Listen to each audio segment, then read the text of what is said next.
Tonus Laboratorio del Piede, centro altamente specializzato nella costruzione di plantari su misura, dedica nuove tecnologie di rilevazione dei carichi posturali per dare voce alla filosofia di benessere che lo caratterizza.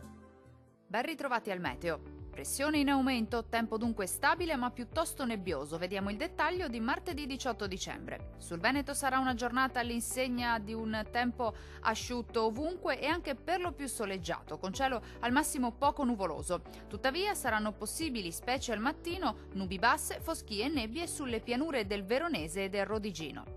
Temperature minime tra -2 e 0 gradi. Valori massimi compresi invece tra 2 e 7 gradi circa. Vediamo ora che tempo farà sul Friuli Venezia Giulia.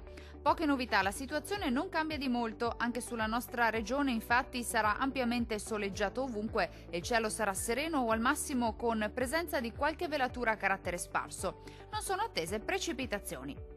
Clima freddo con temperature minime tra -1 e 0 gradi.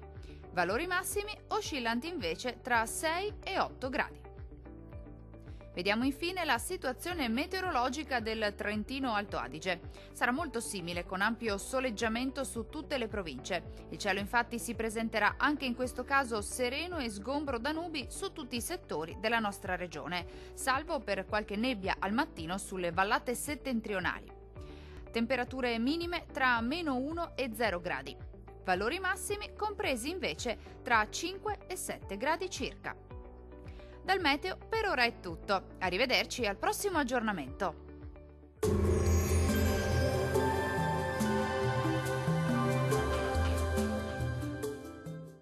Tonus è il miglior negozio di calzature e moda comoda. Qui troverete il più vasto assortimento di calzature Fratelli Tomasi, eleganza e comodità, perché camminare è vivere.